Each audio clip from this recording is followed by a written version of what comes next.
Hello, everybody. Hi, Ed. Welcome to this week's episode of Stir Crazy Sank a Set. Numero 4. Numero 4. Episode number 4. Who would have thought we would have got to 4 episodes? Who would have thought we'd still be inside? I'm the Divine Danny B. I am Elle Diabloe. This is our kitchen. This is our kitchen today. We are, as you can tell, we are all ready for being comfort food. We both have elastic waistbands. Yes, exactly. Elastic waistbands. Which is, I believe, the formal wear of COVID officially. So what's the unformal? Oh, it's just naked? Just naked. Just naked is the informal wear? That's in our after hours segment.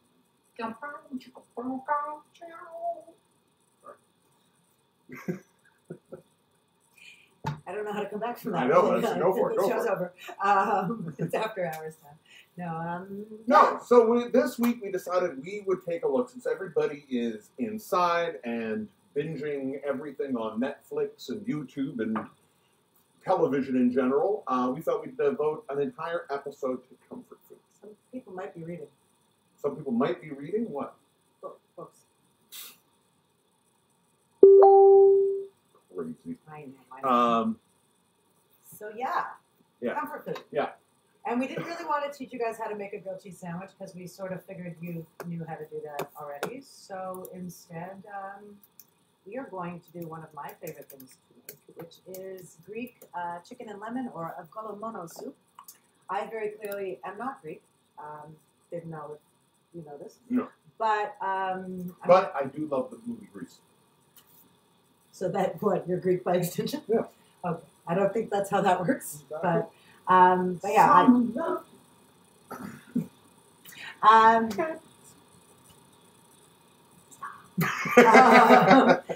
So yeah, chicken soup. It's the best for the soul and probably arguably the most comforting of all of the comfort foods. Why do you think chicken soup is so comforting? I mean, I notice like a lot of people go to a variety of chicken soups.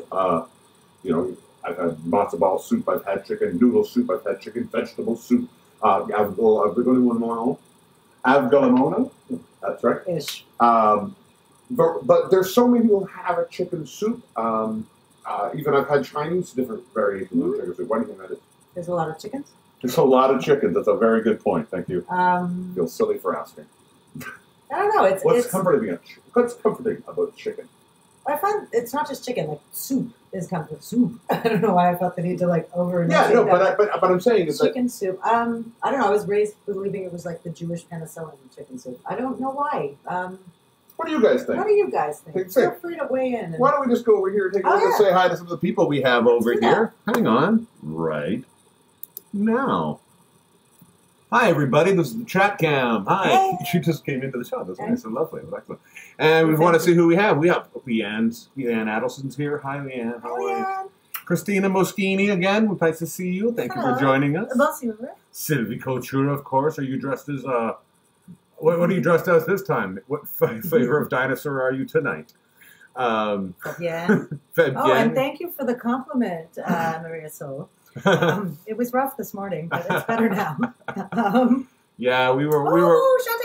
Yay! We were testing out some cocktails for future episodes last night. It was that research turned into a lot of cocktails. So we're tasty here. Research. Though. Yeah. So that's why we're here. Hey, and Maria Sol said it's really comforting to boil a chicken's carcass. That is unless you're a chicken. Let's go back, everybody. Cool. Back to the main cam, shall we? Hi, we're back here. It's so good. It's very nice. Very nice. I'm making my own transitions here. It's good. So normally we start the show with a cocktail, but since we're making a soup, it's going to take some time. You thought we should probably start with. I just want to get the basic stuff going if we can, and then we can drink. It's probably better if I take an extra 5 minutes before I get back on the drinking wagon. Yeah. Anyway, so let me just before we do that, I want to explain what we're doing today. Not only are we doing the avgolemono because it's a nice, it's a warm, comforting. It's It's nice. Really. It's a meal, but it's chicken meat and some noodles and it's lovely. Noodles. But to go along with that, we're trying to figure out what kind of cocktail we should make, and I was looking at a couple of fun sort of warm milk-based cocktails, which there's a few that I came across that I love. If you're interested, let me know. excuse me. But I thought I wanted to go to something that I really like, and it is a traditional New Orleans cocktail. It's kind of sweet with a little bit of sour. It's often a very big drink, so you can make one and it'll last you for a while, and it will get you drunk. There's nothing more comforting than getting wasted. Exactly. And that, of course, is going. So today we're going to make the traditional New Orleans hurricane. In fact, this is such a traditional recipe. It comes right from the New Orleans website. Why are we so emphatic about that? Hello, Oh, okay. Sure. I just didn't think you had to get violent about it. I'm gonna go over here where you guys are nice to me. Bye. So that happened. All right, so let me just get started super fast. All right, so with the Limona, I'll let, you need anything I can help you out with? You could maybe pass me that pot, Oh. please, and thank you. Pot. And perhaps the measuring cup. The glass measuring cup that is over there. You have that. Dankeschön. I don't need this one for a moment. All right. Hiya. I will let. It's so easy. It's so. Oh, you know what you can do when you finish doing what you're doing over there? Is maybe just unwrap this chicken situation, so I'm not busy with my hands in it while I'm doing this. We should talk about what chicken we have, and while we're doing that, we are going to quarter this onion and leave the skins on. Skins on. Skins on. What? Yes, for real. It's going to give it like a nice color. A nice color. And we're going to strain it anyway, so don't worry. You're not going to be eating onion skin. That's no fun at all. I don't know why. I'm nervous tonight. Are you? Yeah. What's I making don't you know. nervous? I don't know. It's, you had to kill an onion? I killed the onion. People witnessed it. It was what it was. All right. All right. So here's what we are using today. These are chicken legs. It's actually legs and back. Legs and back. Legs and back. Now, needles, toes, needles, toes? Needles, toes, needles, toes? The heroin episode. Sorry. Algorithms. I'm just going to give it a little rinse. Oh, I was good. I think Perfect. Well, now I have to wash my hands because chicken disease. I should probably use soap, but don't tell me. I'll soak them when I'm done cooking. So yeah, these are legs and backs. You can use chicken thighs. I wouldn't just use just the leg. You want something meaty. I wouldn't use chicken breast just because they're not as flavorful. Something fatty. Something a little fatty. You want to leave the skin on. All the flavor is in. Going right in there. Flavor is in the fat. The flavor is in the fat. So while Dan's doing that, I'm just going to add 2 tablespoons of whole peppercorns and a tablespoon of kosher salt. So 1 onion. 1 onion quartered. A bunch of chicken. Is that a specific amount of chicken? Or? Yeah, there's a specific amount. You just willy-nilly that chicken. You know, some chickens. Whatever, some chickens. Some chickens. 1.5 chickens. I normally use 6-ish, but because these are bigger pieces, it kind of the yield is. Oh, like 6 thighs? I use like 6 thighs, but this is like double the size of a thigh, so I'm using 3 of these. Double size thighs. That's what I'm working on these days also. And to this, we are going to take our trusty measuring cup, and we're just going to add 8 cups of cold water. So there's 2. I'm going to count them out for you because, you know, in case you don't do counting. I only count to 8 anyway. There's 4. And then start over at 2, 2, 3, 4, 5, 6, 7, 8. My favorite joke. Oh, my mom is here. Hello. There's Hi, Mom. 6. Hi, Maureen. And 8. And 8. And 8. Live well out. Okay? So let's switch over to the fly cam. But it doesn't look so appealing. This chicken's not so pretty. It's fine. Right. It is what it is. We're going, ladies and gentlemen. It's fly cam time. We're coming over here. It's pretty fatty. It is pretty fatty. Pretty fatty. So there we have what it's looking like. Water with some raw chicken, some onions, and some stuff. It's delicious. Oh, yes. It's delicious. Divine. And then we're going to move that right over to the oven. the stove, actually. Into the stove. We're going to bring it up to a boil, and then we're going to simmer it for, right here, oh. technically. You were right the whole It was time. right the whole time. We're going to bring it up to a boil, then we're going to turn it down and let it simmer for about 45 minutes. So that is honestly the majority of the work. I'd be a liar if I said we didn't have a little bit more work to do, but it's the longest portion of this is kind of done. So there you go. Now we can wash our hands with soap. Cool. So we are back. Yeah. So that's take some very basic things: water, peppercorns, some chicken, onions, and just letting it boil. Or letting it simmer for how long? 45 to an hour. I mean, it's one of those things that it's not going to hurt it, you know. But what you do definitely want to do, don't make the mistake I made the other day where you set it and forget it, if you will. And I boiled my chicken soup for a good long while, longer than I was supposed to. So it was very chickeny. It was very chickeny, and it was very chickeny. Yeah. But it also reduced by like half, and you don't want that. So. Yeah. So it's excellent. So, fait accompli. I'm going to keep my eye on it. Once it comes up to a boil, I'll turn it back down and let it simmer. And shall we turn the floor figuratively over to you? Well, sure. Before we do that, why don't we go over here? Okay. Before we go into the drink, there's a couple of things. Let's talk over the chat. Hi, everybody on the chat cam. We're just checking in here. Diane Harvey is here from Georgetown. Hello. Hi. Hola, Margarita. Margarita's here with us. Excellent. Nice group of people.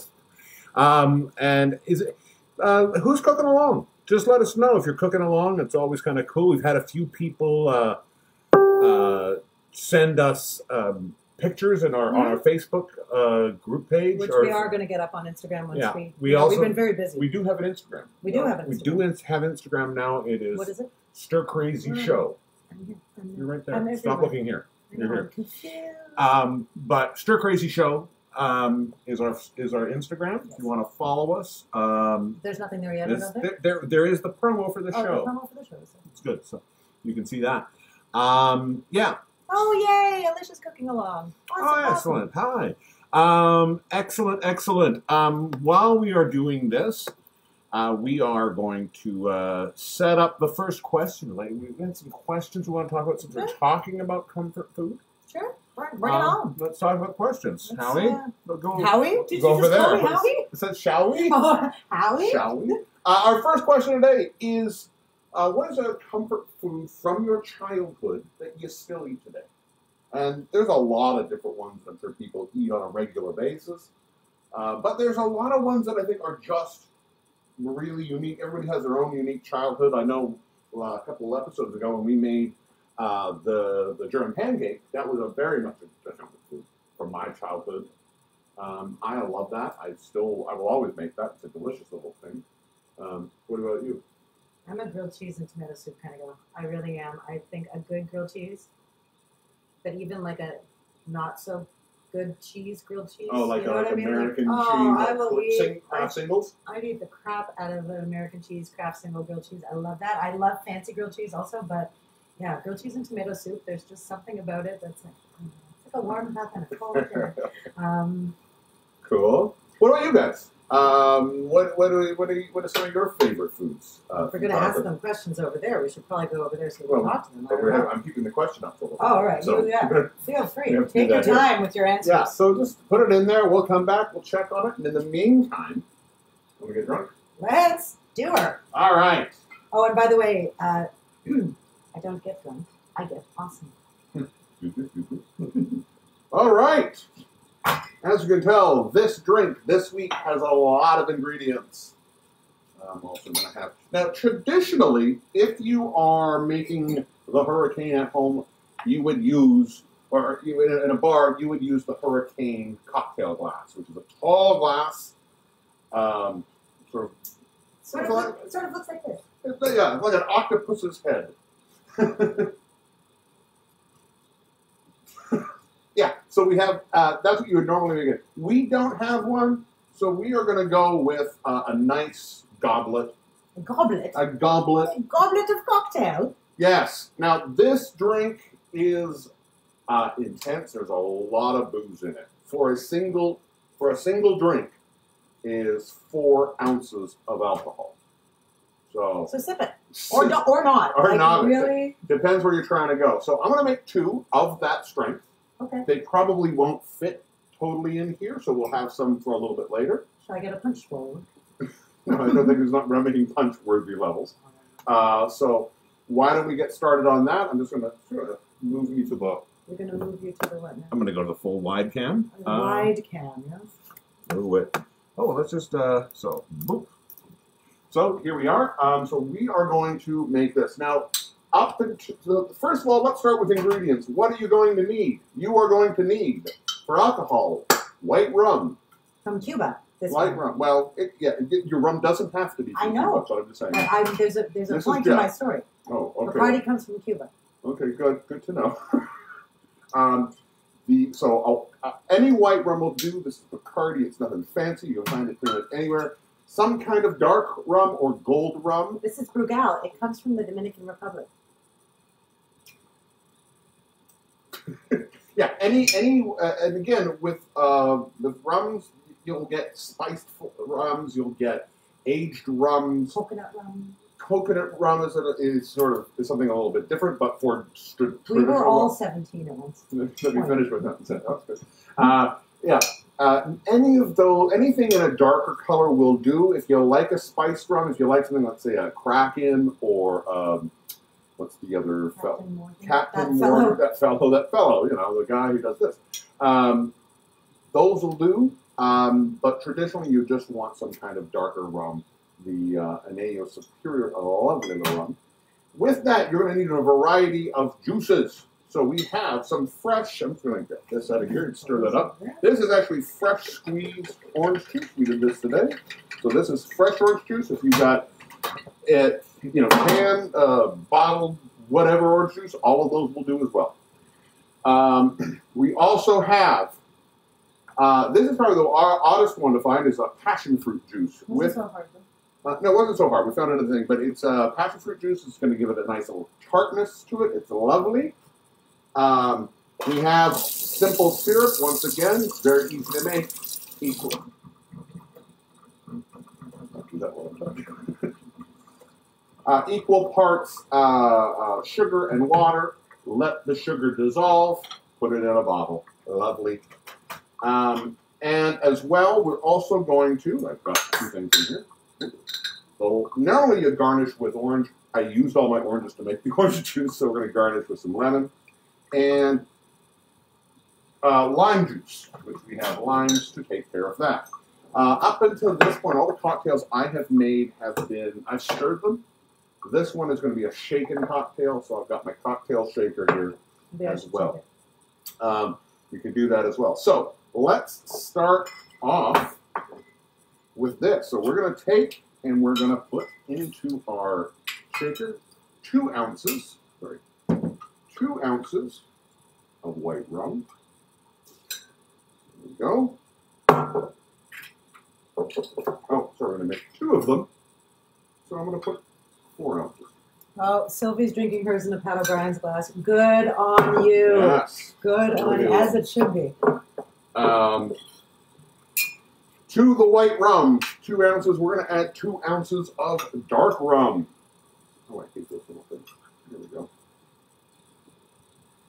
Stir it. There we are. 1. And we're making 2 of them, so we're going to do this twice. Every once in a while, I catch myself watching making a cocktail, and I have never seen someone make a cocktail before. I know. It's completely intrigued. It's fascinating. Sorry, my measurements here. I want to make sure I'm doing this right. Also to that, we are going to add 2 ounces of passion fruit juice. Like I say, this is lovely. It's tart. It's going to give you that tart feeling. I love it. You feel like a tart now? You have that tart feeling? The tart feeling. Yeah. Excellent. Yum, yum, yum. Also, I can remove some of this. in that, an ounce of orange juice. So we're going to make, again, if you have fresh squeezed, it's going to taste that much better. I'm making 2 of them, so we're doing an ounce twice. Boom. Also to that, we are going to add a half ounce of lime juice. So let's cut Would you like me to take this out of your way? There we go. If you don't have a lime juicer, what are you doing with yourself, really? You need one. Yeah. It's the bomb. With this, we're going to make a half ounce of lime juice. So, boom. There's 1/2, and we're making 2, of course, like I said before. So we can get 2 halves out of this one line. Not quite. Not quite. So there you are.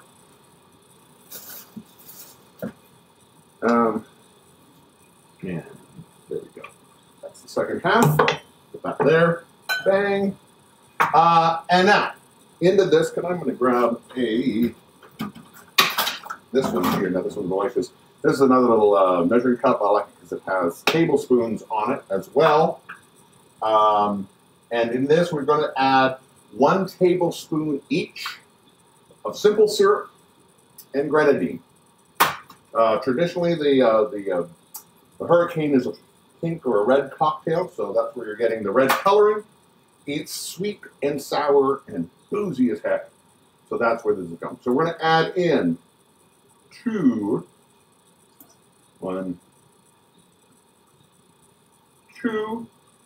tablespoons. A tablespoon, of course, is about a half ounce of liquid. And finally, 2 tablespoons of grenadine. 1 and 2. This grenadine is fresh. It was just milked this morning. So that is all of the booze into this thing. You can see that actually fills up this shaker, which is quite big, about 2/3 of the way. We are going to now add some ice to this.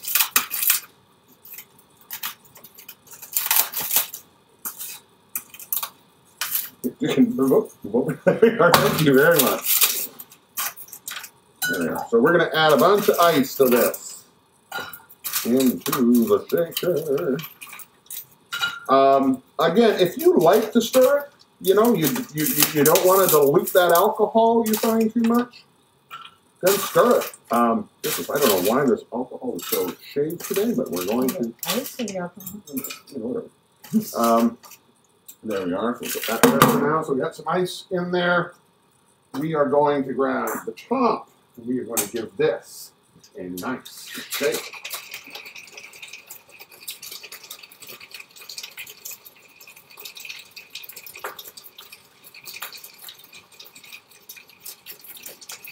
All right, that is lovely. It's shook. I'm just going to get the prettier ice. We have pretty and not pretty ice. Is that I don't know why these all got a couple. Put an ice cube in each of those for now. Now, again, you would normally put this in a Hurricane glass, fill it to the top with ice. Because we're using much smaller glasses, we are not going. Okay, spatial awareness. And you just walk away so nobody's on screen. I had an idea, though. We had ideas at the same time. But, okay, so then we have, that is all that. It is shaken. We are going to strain this.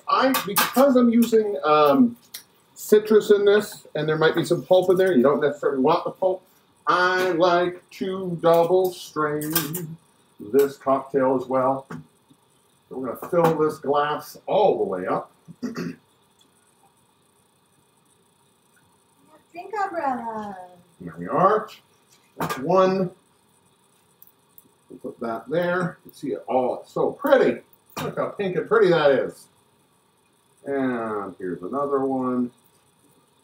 And truly, is there anything more comforting than a cocktail umbrella? There you are. If I could get them open, it would be so much. So once you have that, and again, normally you would garnish this with a little bit of, you can do it with maraschino cherry, you can do it with orange wheel. Because we don't have the orange wheel, I'm going to garnish this with. I'm about to have a meltdown. Right? Okay. Put let's not both be doing something. We Oh, concentrate I know, on it. Somebody understand. talk to the camera. Hi, camera. I'm having a really hard time with my There we cocktail go. umbrella. Okay, so But now I can stop talking because Dan's ready to talk again. we're going to garnish that with a lemon wheel. Boom. There we are. I just don't want to break them, but I think they've been in the package for so long. Twist that stuff open. There we I go. twisted it. There we go. And See? Oh! there you go. One of them Yay! broke. There you have. Boop. Ladies and gentlemen, the hurricane. We got enough in that for about another full drink. So with a traditional hurricane glass, that would run out. I'm going to give you the pretty one. There I'm you go. trying to get you an umbrella I'm too. good. I don't really know an umbrella person. There you have it. The Chin. hurricane. Chin. Chin. Actually wrong.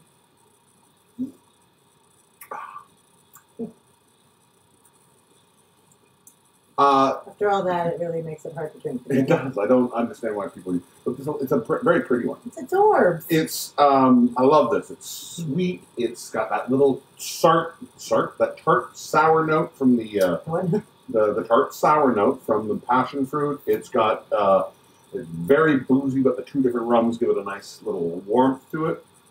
Ladies and gentlemen, the hurricane made in New Orleans. It's one of those funny things. You look up recipes in a lot of places. So we said she was drinking out of a Pat O'Brien's glass. If you've never been in New Orleans, Pat O'Brien's, of course, is a bar where the hurricane is said to have originated.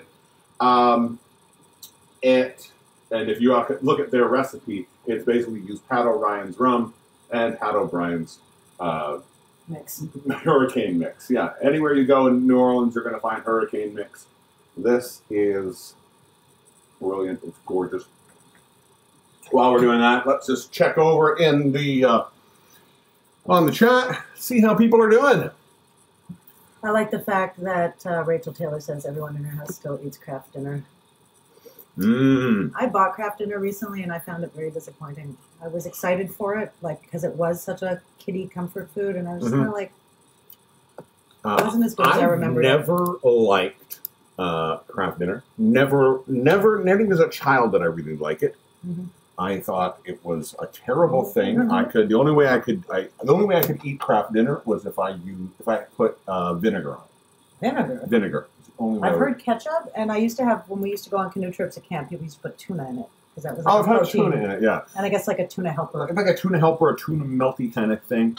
Let's take a look at the soup that you've got going on here, too, while we're at it. So, let's, perhaps I should have liked this. There we are. We're going to go over here. Look at that. So, Savoil. Let's get in there. So I'm just going to let that do that for another minute, and then I'm going to turn that down to a simmer.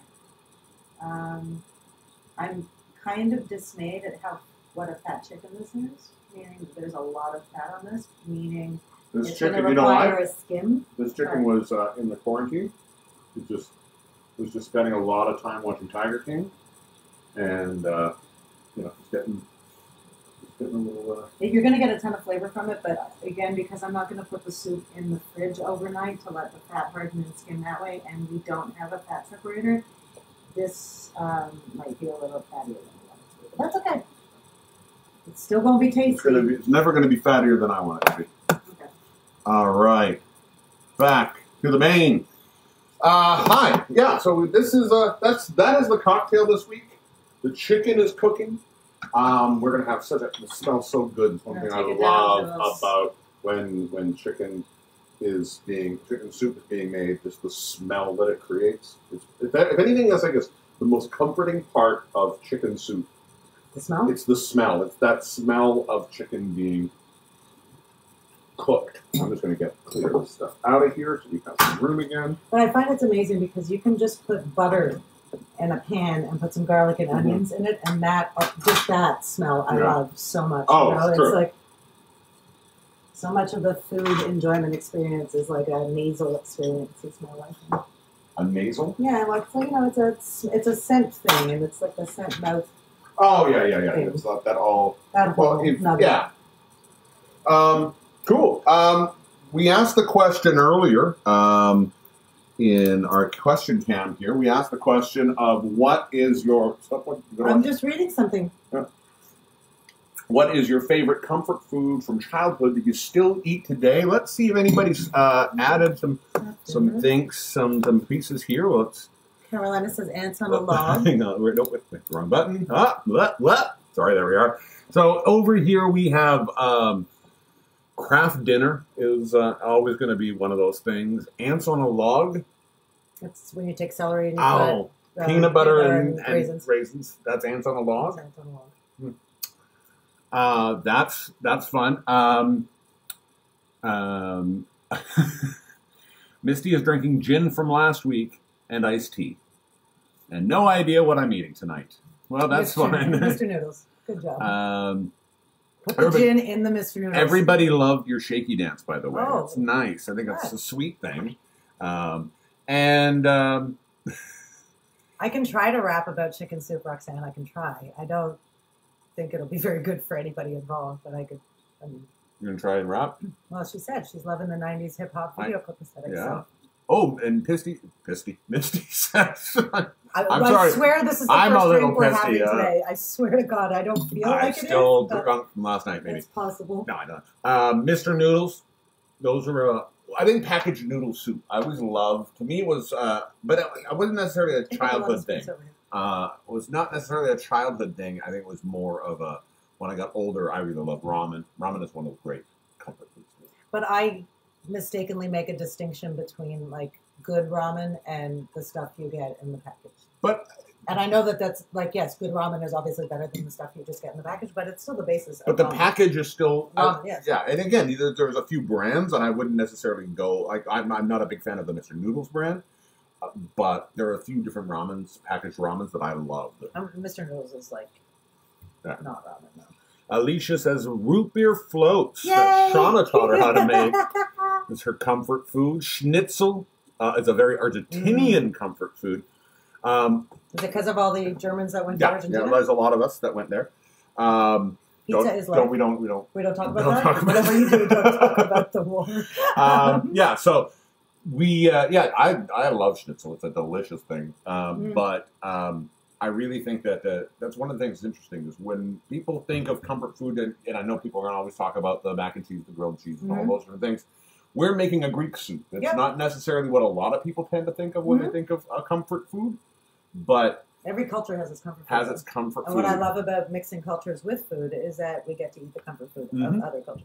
So that's good.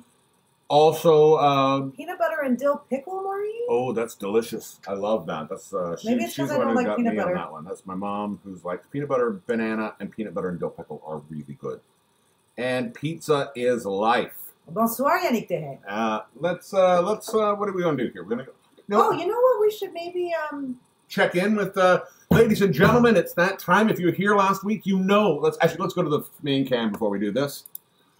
Ladies and gentlemen, if you were here last week, you know what we are about to do. We are so lucky. Since we started this channel, we have reached out to a bunch of our friends, and we have some friends who are incredible chefs, some of the best chefs around the world. One of them has agreed to join us and be part of the show. He is an incredible cook. He is an incredible cook. This is a fun game you can play at home. Keep track of who's got whose drink. It's a fun game to play. No, he's an incredible cook. Makes such an intricate, delicious, expert-level food. He's a treat. And ladies and gentlemen, we are lucky to have him here, and we asked him to think long and hard what... That's what she...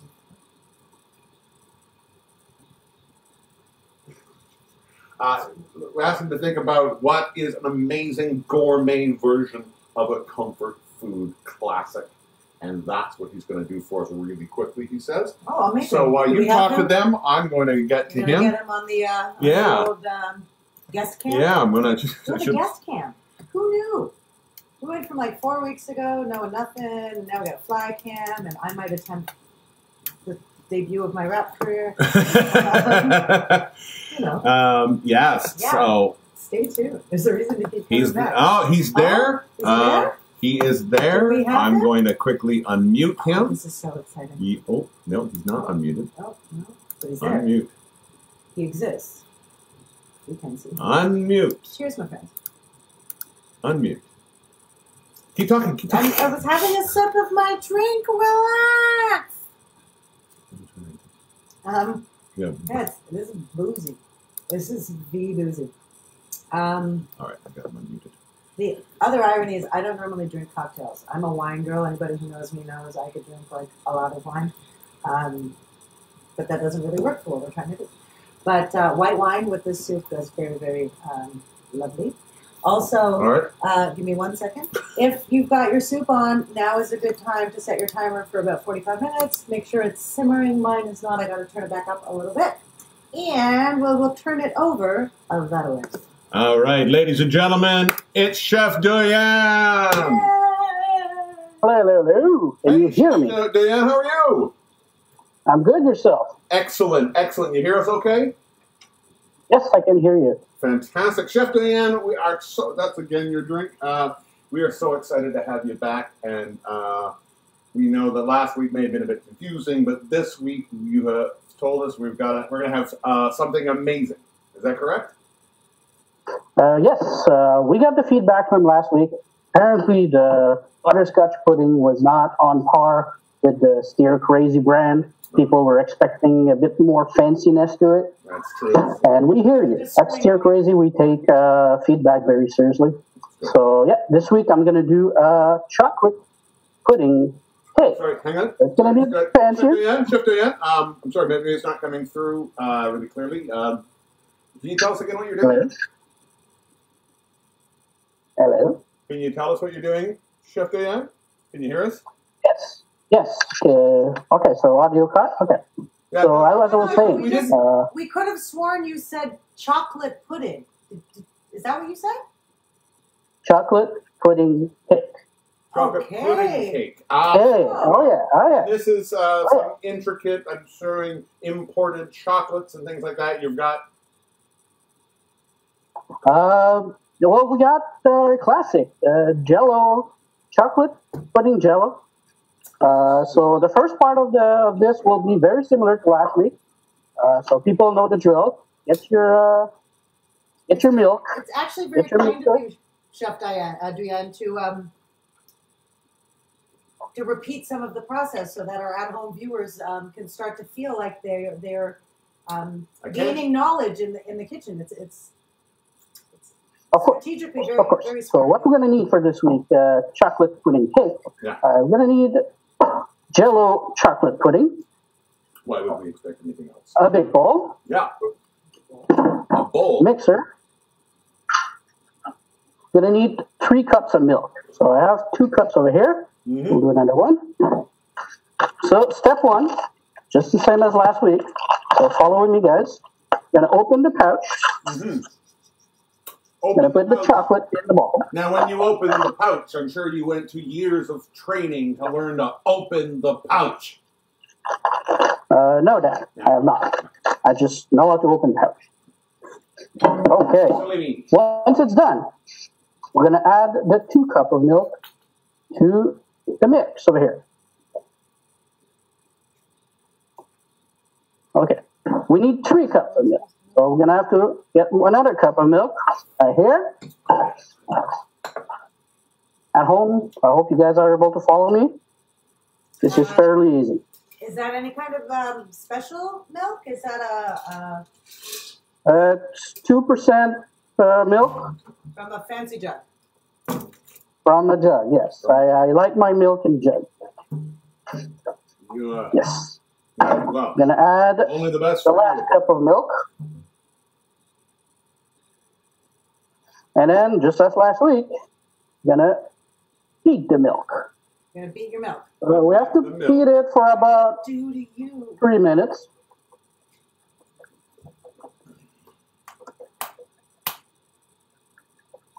So I hope at home you're starting being it. Yeah. Yeah, cool. Excellent. So for about 3 minutes, we're going to beat it. gonna beat the milk. Then we're gonna put it in the fridge for 5 to 10 minutes, and then we'll be able. I'll come back to you after you guys are done with the main meal, and we'll finish the dessert together. Excellent. And it's gonna be it. Well, So thank you, Chef Dewey. don't forget to beat it. Don't forget to beat it. Yes, those are the famous Final last words of Chef Michael Duran. Jackson. Oh, Sorry. Ladies and gentlemen, one more time, Chef Doyen. hooray! Thank you, Chef See you Doyen. later, guys. Oh. Boom. All right, let's go to there. Oh, hang on. Sorry, I hit the wrong. We're going to go back to here. Hi, ladies and gentlemen. Thanks for joining us again. I hope you're all good. Thank you, Yannick, for thinking Chef Duyan is the best. We don't know at what. While we're Jello. He's the best at Jello. while we're doing that, you want to go back and take a look at your soup while we're doing it? You can look at my soup. It's got a gentle simmer going. All right, let's check out the soup. You Whoa. can tell again already.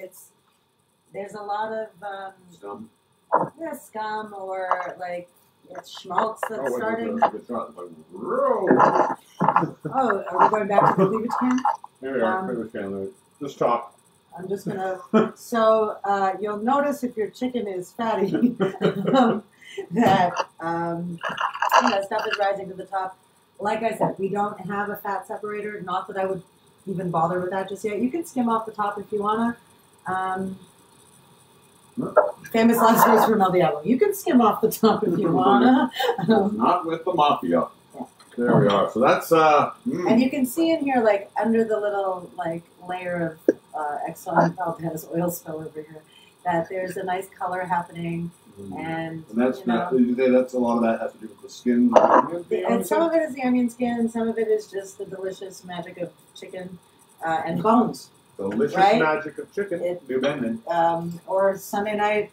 Remember we used to have the Magical World of Disney. Now it's the delicious magic of chicken. Excellent. But We're gonna go back to Maine. Here we are. surprise, we're here now. But yeah, it's the bones, right? Like, I don't know if any of you live, who are watching us tonight, live in the West Island, but if you're close to Marche de l'Ouest, you could actually just go and buy bags of chicken or beef bones from the butcher, La Préférence, which is like, they also have the best bacon in the world. Shout out to Boucherie Préférence.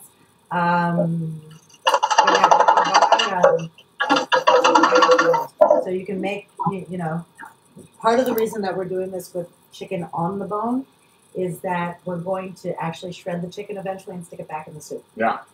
Also, I don't know other ethnicities that do this, but like a boiled chicken is a very, I don't know, in my house it was a very Jewish thing growing up. You just boil your chicken, first of all, from a fat perspective, if that concerns you. Even chicken breast. Did you not do that one? Oh, yeah. Good point. Very good point. See, but it's easy to do. It's No, I easy know. to forget Yeah, that sure. there's people Sure, and we're sure, here. sure. We're trying to be clean. But yeah, I even boil my chicken breast sometimes. Or if you're making Asian dishes, I will boil them in mirin or in water with a little bit of. That is one thing that's very common too for the boiled chicken. That's very common in Chinese cooking. I think the national dish of Singapore or Singapore or Taiwan, I think Singapore is a boiled chicken dish, and it's absolutely delicious. Just a simple boiled chicken, the way it's cooked, it's one of the most incredible dishes. Poaching it, I guess, a little bit or whatever. Well, poaching and boiling are different, but yeah, they are, and we can get into that next episode when I do some research. So I can pretend like I know.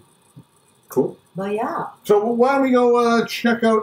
I've got a couple of polls that we're going to talk about this week, ladies and gentlemen, and I think this is a good time to get some of your feedback here. So we're going to publish this poll. Well, we're still on that camera, though. I know. I was just watching because there was some stuff coming in, and I'm so we are going. The question we're asking everybody is, which of these comfort food classics do you consider the best?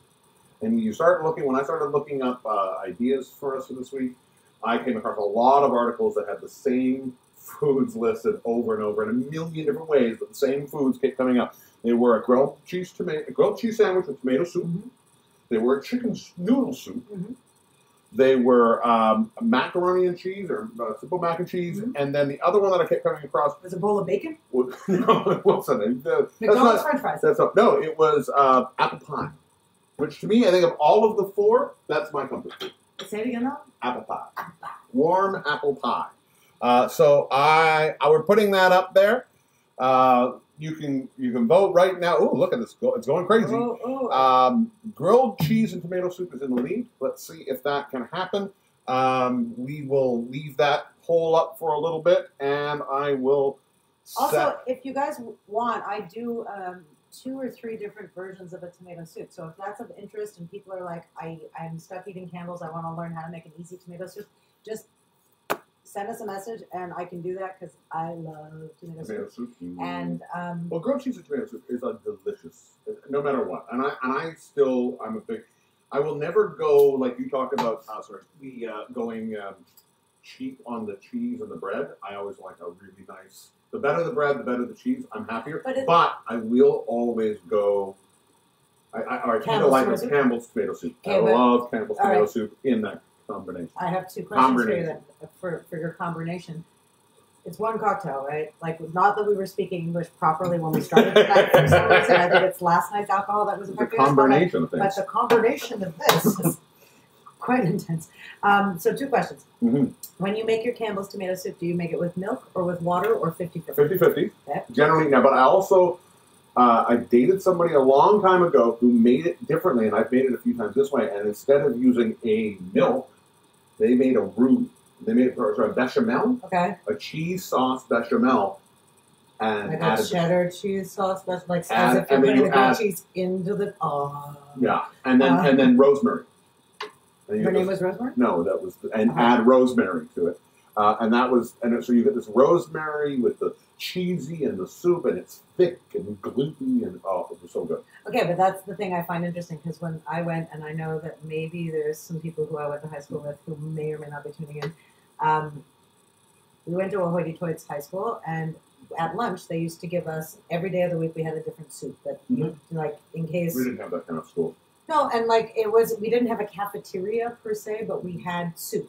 At lunch, there would always be a thing, and they'd bring the pitcher of soup to the table, and blah, blah. And I think... Sure. And did you get your butlers as well? No, we didn't have butlers. We had to be lunch monitors. Okay? They were trying to teach us privileged responsibilities. But they always made the Campbell's tomato soup, and I think school was maybe the first time we might have had it at home, but I don't think I was such a tomato kid. I think I became like a tomato teenager. Tomato teeny? It's a tomato teeny. It is, but it is hard to say. But they used to make it with water. So the first time my dad ever made it with milk, it was like, what are you doing? Like, no. But it's good. It's delicious. That's the way I would say. But I mean, you make amazing tomato soup, and I love that. To me, one of the things I find with a from tomato soup is it's one of the few things that will upset my stomach because it's more acidic. Super acid, and so if it's So, ladies and gentlemen, we're going to come back. What do the people have to say? Let's check in with the people here. Hi, people. Roger's loving the fly cam. Everybody loves the fly cam. What's not to love about the fly cam? My boobies talk. Chocolate Jello is not on the list. That's true. It's not one of the top 4. No. But I don't want to talk about it. Sorry. Ice cream, apple pie certainly works, but we can't. But can't we have them all? Of course, you can have all of them. I'm asking you what you prefer. And Bonnie does say it definitely has to be Campbell's and always 100% milk, no water. I love when people are not afraid of their politics. But you know what, Bonnie? I agree with you or Bonnie Lou, I'm not sure which I should be calling you live. This is a thing. We're going to learn how to address each other. Sorry. That's no problem. I keep leaning this way. Because, I know, and I'm like, bye.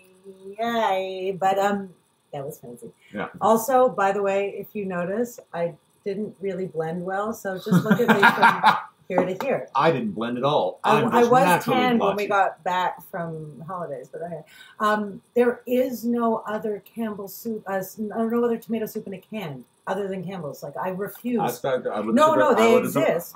No, but I will disagree. I also like the Avery Aylmer soup is really good. And why doesn't Heinz make a tomato soup? Why does Heinz make anything but ketchup? Also fair. Heinz are crazy sons of bitches. We're not going to get an endorsement from them. She just says Bond works best. Oh, just Bond. Okay, Yeah. Bond. Cool. I learned a thing today. Every day's a school day. Right now, we're looking at our poll here. And you have all of the things. You'll look at what's happening here. I'm just going to show some results up here. Apple pie. And warm apple pie is it a currently euphemism? in the lead. I love a good warm apple pie. It's delicious. It's fantastic. I think a good warm apple pie is really Okay, but where you here's should go. Okay, here's a question though, and I'm gonna zag, but because I'm Let's a go child back of the over here. Let's okay, go hold back on, here. let's get out of here. Let's go. Because I'm a child of the '80s, I was a Mick baby, like I was a McDonald's baby. My mother is going to You were be made at McDonald's? Yeah, I was made at McDonald's. My mother will be mortified if she's watching, but hopefully she's not. But like She's probably at McDonald's. she might be at McDonald's. And we had weird rules in our house growing up because I went to a Jewish school, so I don't think my mom ever wanted us going back to school on like a Monday and being like, we ate this. So we weren't allowed the meat. We were only allowed chicken or fish. So it's probably why I think the filet of fish is still, I know so many of you are going, what? I am a filet of fish kid. You're made of filet fish. I am just made of filet of fishes. But remember how much better the desserts at McDonald's used to be? Like when you used to be able to get the box of cookies, you could either get the animal cracker cookies, or you could get the McDonald land cookies, or like the chocolate chip cookies. And then I didn't like the chocolate chip cookies. I didn't mind them; they were specific to McDonald's. So. I'm not a big McDonald's person. Even as a kid, I wasn't crazy about McDonald's. I just love fast food. But what I did love about McDonald's that they no longer do, and it is the most. It's probably the reason I don't go to McDonald's. A regular milkshake? No. It is when they stop for deep frying apple pies. That's what brought this up in my head because I was thinking about the McDonald's apple pies. You came to this from McDonald's apple pie? God damn. Oh, yeah. I came to this from apple pie was winning, and I was like, oh, remember the McDonald's? You guys don't need to know the brain blip that rendered us here, but I'm just going to stir my soup. I'm going to go and check in. We're going to, ladies and gentlemen, we are in the fly cam right now. Everybody is kung fu fighting. Let's check in on our soup, see how it is. I hope you're all doing well. Am I in focus? Oh, I'm in focus and everything. Okay, let's come back into here. Oh, look at this soup. It is looking beautiful. It's gorgeous. Oh. I'm going to wrap for Roxanne. Okay, hang on. Roxanne, this is all for you. Hey, yo. No, you started with hey, yo.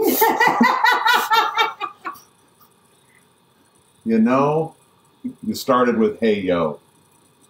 What are you, an all-star? No, I didn't say hey now. I said hey, yo. Sorry, I couldn't. As soon as you went hey, yo, I couldn't keep the camera there. That was not fair to anyone. Least of all me. Yes. You know, we're talking about, but let's come back. One of the things about comfort food, which is, I mean, we automatically kind of associate it with doing nothing. Did you put more booze in your glass? No. You just drank yourself faster. Liar. No, sorry. This is empty. I just poured the ice out of here. No, but meaning there was some left over. No, I didn't put anything else more in there other than I put more in both of ours. You're just drinking more. I think you drank my glass. We have it on video camera. See, I don't know. I think now's the time to where's Waldo this whole scenario. Let's do that. I have no problem with going, stir crazy CSI. Or like the reunion show, for all the reality reunion shows where like they do horrible things all season in the reunion show. I've never watched. I never said that, and then That's a Real Housewives thing. Oh, it's everything. I just watched The Circle France because that's how much I believe love that that's TV.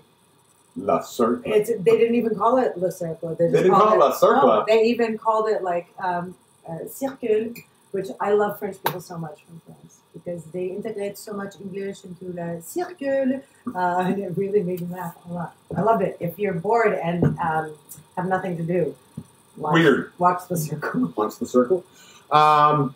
You don't. It's not just French too. No, they have in English. Oh, you can watch French, English, and Brazilian. In Brazil, but like it's which is in Portuguese, I believe. Yeah. No, but I think one of the things that I want to come back to, we're talking about comfort food is often associated with those moments when we're doing nothing. It's that you're sick and you're just going to lie on the couch and watch Price is Right. You just dated yourself. Price is Right still exists. I know, but like you're talking Bob Barker, not Drew Carey, is that right? Did I say that? I'm just saying. I still watch Drew Carey. He is still on. I just said The Price is Right. I don't know how that dated me. This is a show that's been on for decades. But that's what I'm saying. I don't know how many of the youths that are watching us watch Price is Right. Well, I think the concept of game shows in general has changed because there was a point where Jeopardy. Well, but what I mean is that there was a point where game shows were just a daytime television thing, like a soap opera. But now, so many modern television dramas could really be called soap operas by that standard of the idea of leaving every episode leads to the next. There's cliffhangers, blah blah blah, and game shows are now prime time. Survivor, and they're those kind of things. But even when like Who Wants to Be a Millionaire was on, that was still prime time. Prime time. I don't know why. I don't know when when game shows moved to prime time. That was a weird thing. I'm so off track of what I was trying to ask, though. No idea what I was going to ask. It's totally gone. You said. I know what I said. I don't remember it. I know, but I was about to bring you back to the point. Do you not want to come back to the point? But I don't. I know where I was. I just don't remember where I was going. So it's not what I have said. It's what I haven't yet. But wait, this is going to be a fun episode, everybody. You said, when you're sick, so much of comfort food is associated to when you're doing nothing, like lying on the couch and watching Bob Barker or watching Price is Right. I've said Price is Right. I wanted to be a Barker's Beauty. That dated you, I think. It's because I wanted to be a Barker's Beauty so badly when I was like 5. And here's the thing. You're still time tracking me. Still trying to get to my point now. Comfort food.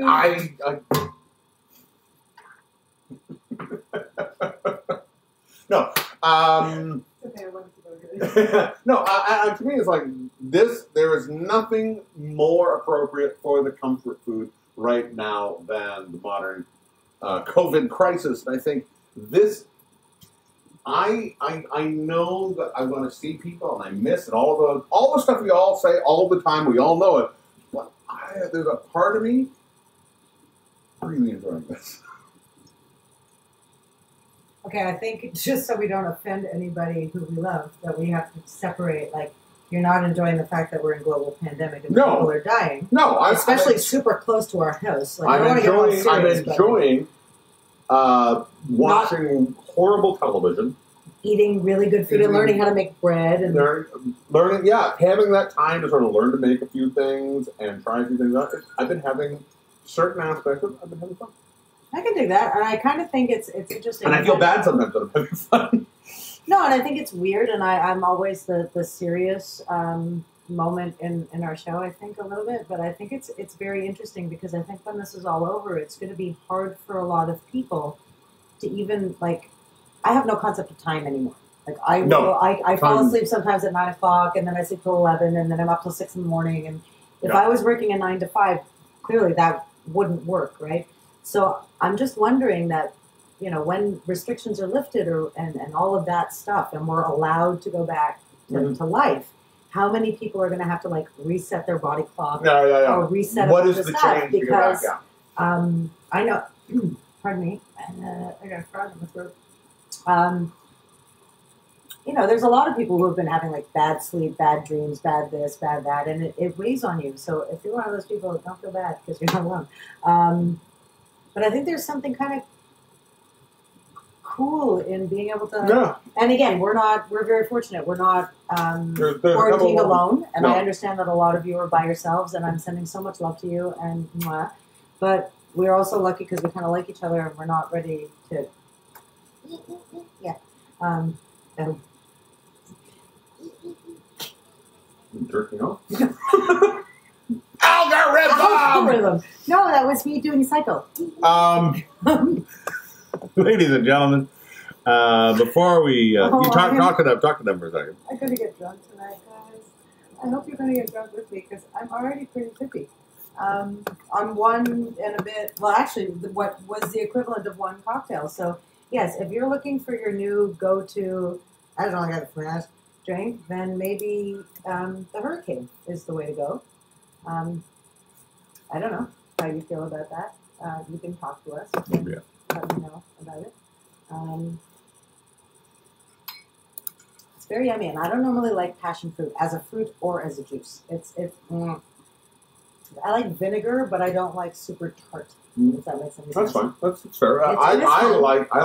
my life's okay. I love passion fruit. I think it's very good. I'm very passionate about it. Are you passionate about your passion fruit? Very. It'd be weird if you were like, I think, you know what? I'm fine with passion fruit. I don't really have an opinion one way or another. No, I don't. Do you think that's maybe why they called it that? So that I could make that joke. Well, no, because hundreds like of years later. because it's kind of like durian. Like it's one of those things where you're passionate about either liking passion fruit or you're passionate about really not liking passion fruit. Or did they call it that because it's like a sexy fruit? It's a very sexy Not a fruit. sexy. Just that. Finger blast of passion fruit. I was finger blasting an imaginary passion fruit. That's why I was caressing I'm going to it. call that from now on. The passion fruit finger blast? Finger blast and passion fruit. Okay, for any of you who might have watched for the last 3 weeks with your kids, I'm really sorry. But if you have kids, you know. We're going to take the poll down. The results are in. I'm happy with them.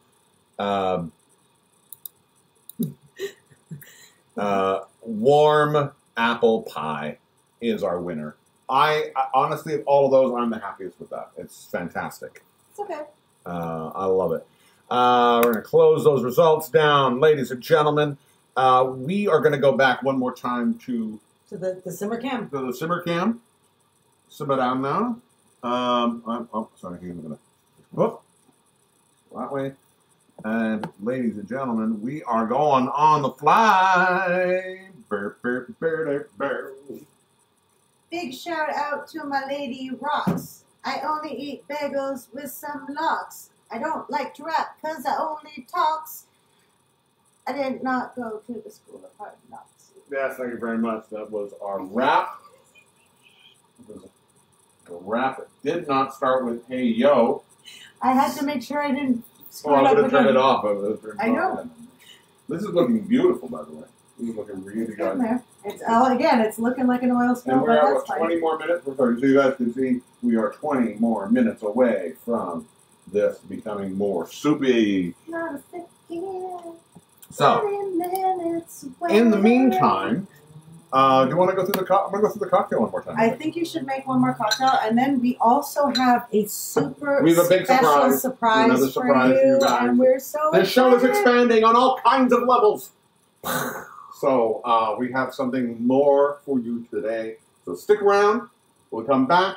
We're going to do What one. are you cutting to commercial? No, I'm cutting to. As I stick around, we'll be right back. We're going to go one more time. We're going to make the cocktail. For anybody who's joined us late, didn't get a chance to see the cocktail, we're going to make it one more time. I'm only going to make a single amount because there was too much alcohol, I think, in the last batch. So I'm going to make one. I disconcur. I don't care anymore. What has happened with fates? So, ladies and gentlemen, we are making once again the traditional New Orleans Hurricane. We're going to start off with 2 ounces of white rum. That was a healthy pour of it. We're going to go mixing with that 2 ounces of dark rum or a gold rum, spiced rum. Always a good one to try. To that, we're going to add 2 ounces of passion fruit juice. Get a little tartness. I feel like I sound drunker than I actually am. I'm just goofing off a little bit. We are going to add to that 1 ounce of, in this case, fresh orange juice. There we go, fresh orange juice. 1 ounce of that. And while you're doing that, I'm going to say, if you are cooking along with us, now is a really good time to go into your fridge. We have about 18 minutes left on the soup. Grab 4 eggs and put them on the counter so you can bring them up to room temperature. Okay? Also, we're going to add half an ounce of lime juice. Where did I put? Where's the liming machine? Oh, liming machine's Where's that silly limer? I had a lime in there that I used earlier that I didn't quite finish getting all the juice out of. So that I'm going to add a little bit more into there. Do it. Hey. There we go. 4 eggs going to room temperature. Half an ounce of lime juice. So in this, maybe have you paid attention so far? 2 ounces of white rum, 2 ounces of dark rum, 2 ounces of passion fruit juice, 1 ounce of fresh squeezed orange juice, half an ounce of lime juice, and then we're going to add a tablespoon, in this case a tablespoon, or if you want, half an ounce of grenadine,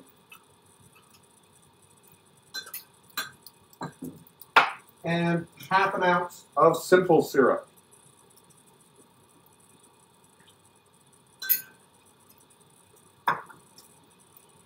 All right, to that, we are going to add a bunch of ice.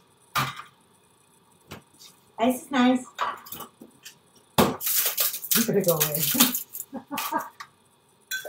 we're going to add a bunch of ice to this. Boo, boo, boo, boo, boo, boo, boo. You know, you make ice and it freezes all weird. That's what I got. I'm dealing with some weird freezing ice today. I got frozen like crystal shards. It's like nice, so it does work. I know we've got people in the rest of the country following us tonight. Did it snow where you were today? It snowed in Montreal. It snowed in Montreal. So. All right. Sorry. We have all that in there. So now we're going to shake. Shake time. Do you want to shake? Do you want to do the... No, I'm much better like this with nothing in my hands.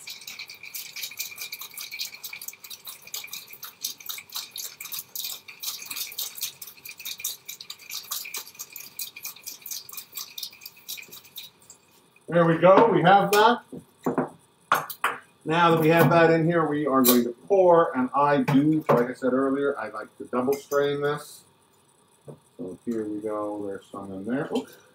And we're going to go one nice one in there. All right. Look how pretty that color is. There we go. One more time, just so I don't, I say garnish with a lemon wheel, a lime wheel, whatever you want, an umbrella if you have it. Raleigh. Ladies and gentlemen, the Hurricane. It is an evil cocktail. If you're drinking these along with me, like I am, you know what I'm talking about. Whew! Let's head back to here. We got another question for everybody. So, ladies and gentlemen, so talk to them for a second. I was going to say, what? Oh, shake, shake, shake. Shake, shake, shake. Misty Portugal. Misty Portugal. That was a special shout out for you. You ready? Thanks for liking my shake hands. There we go. Ladies and gentlemen, our next question. We all have our comfort. Talk to them. I'm talking to you. Oh, okay. No, I don't care anymore. We all have comfort food that we. I don't know. That's mine. We all have comfort food that we like when we were younger, that when we got older, we thought everybody ate it. But when you get older, you realize, how come nobody eats this? or there's things that I love that I find very comforting that I don't understand why more people don't find that thing comforting. One of the things that comes to me that I love, that I think is one of the most comforting foods in the world, is Chinese char siu. Or barbecue pork. Barbecue pork. It is one of the most comfort foods in the world to me. I love it. Ever since I discovered it when I was, as a teenager in my 20s. Yeah, probably when I was a teenager, or I discovered char siu for the first time, and it was like, oh, this is the greatest food ever. And it is if I can eat anything when I'm in an upset mood or when I'm sick or whatever, char siu. So before I answer your question, I'm going to double back on something you said before. You said comfort food, the food that we eat when we're doing nothing. And then that to me isn't exactly accurate, because comfort food, yes, often we eat it when we're sick, and by nature of being sick, we're not doing anything.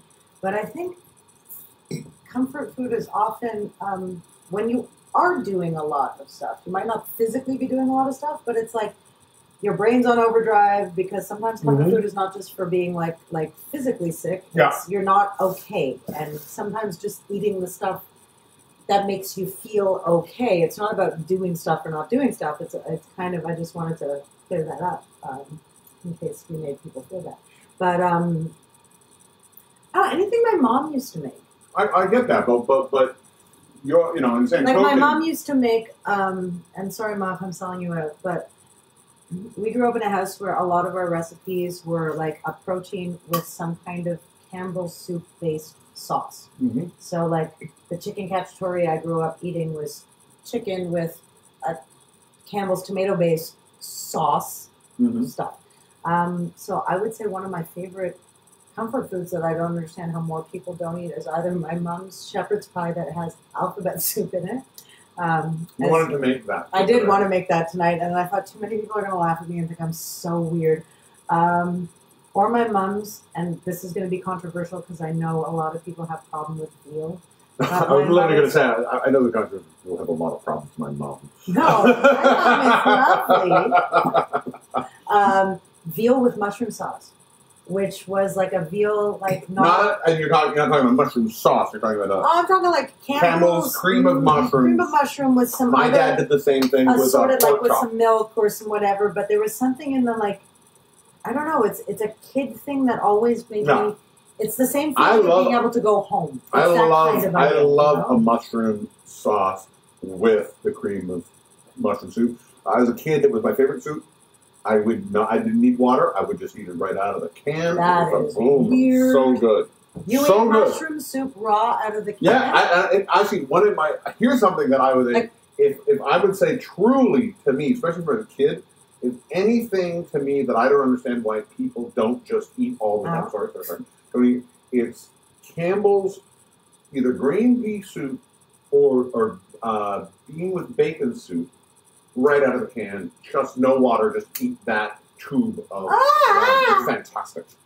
The gelatinous. Yes, just so good, so good. Especially the green pea, because it just it looks weird as heck. B, it is absolutely delicious.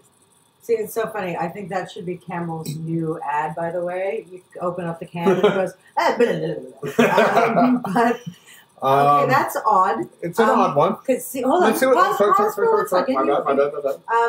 Because My bad. if anybody went to summer camp, like we used to bring Chef Boyardee ravioli. Like I loved Chef Boyardee ravioli when I was a kid, and we used to eat that out of the can.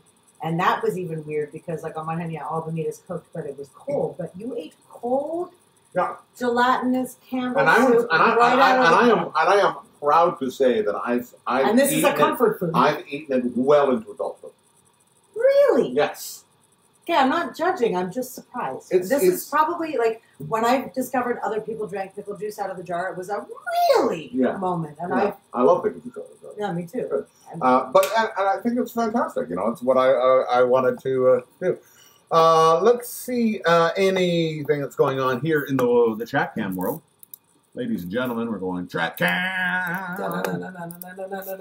Hi, how are you? What's happening in the chat cam, everybody? Joseph Shmula said that your rap was so dope. I totes was dope. And Sylvie Couture is also saying if you can find passion fruit juice, the Fruitopia. If you can't find passion fruit juice, Fruitopia strawberry and passion fruit does a decent job. And takes care of the simple syrup, too. It's very true. It's also, Catherine Myler's here, and that makes me happy. Hi, Catherine Myler Folsom, and maybe Amanda, and maybe Julia. And maybe not. I hope not. Self-produced Crazy West Island Music Factory. White rice with cinnamon, sugar, and milk. That's a good one. Dried out Twizzlers actually is probably one of my favorite things. I love dried Twizzlers. Like a chew toy for the human soul, says Christina. I love you, Christina. I have this thing, and again, I keep remembering now, watching what people are saying, there's things that I go, oh yeah. Because to me, one of the most comforting things in the world is Cheetos cheese puffs that have been left out for 3 days. Oh, the bag open. You love the more stale stuff. The more stale those cheese puffs are, the better they are. Oh, Cheetos should never make fresh versions. They should let them sit out till they're so stale that they sort of they touch your tongue and then it kind of melts. Proper cheesy and not those weird cheese batonettes that they came out with. Not McCormick's or no, Cheetos had them too. They were like these. Yeah, no. That to me, that was always yeah.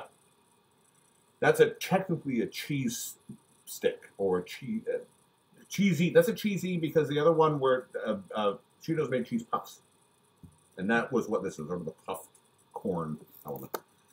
Bon. Chef Boyardee out of the can. Yes. Although, I don't know the last time you did it, but the last time I was excited, I was having like a heart... It hasn't been for like 6 years, because I haven't been heartbroken in 6 years. But it was like, I was having a heartbreak moment, and I went to the grocery store, and I bought Chef Boyardee ravioli. Like, oh, this is going to fix all of my... Everything that ails me. Oh my God, it's horrible. So good. I'm going to go home. I'm going to maybe watch Scooby-Doo. I'll eat a can of freaking Chef Boyardee ravioli. It was awful. It's like dog meat. It's like, I don't know if that's meat for dogs or meat made from dogs, but either way, it was not good at all. What are we at on your soup? We got another 6 minutes. I think we should do... Time? I think we should do... I think we have to announce Okay, we have to go over here. We are. Hang on. Let me just cut back. Hold on, wait, hold on. Hi, everybody. We reached out last week to some friends of ours. For those of you that may not know, we are both burlesque performers. You're a burlesque dancer and a host. I am a host and a producer and a comedian.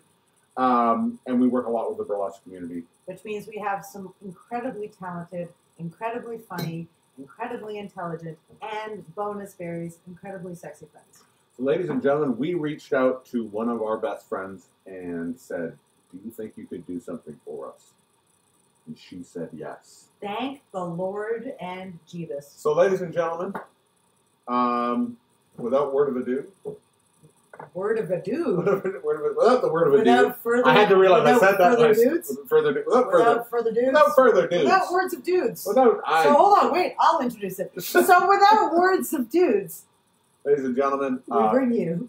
Galadriel Caress. Galadriel Caress. Without words of dudes is my new favorite thing. Ladies and gentlemen, I'm going to cut the mic, so please enjoy.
We're back. Wasn't that awesome? It was a thing. It was amazing. amazing. Thank you, Diabloe Caress. We love you. You are beautiful and wonderful, and we drink to you this cocktail. large guzzle of cocktail. Mm.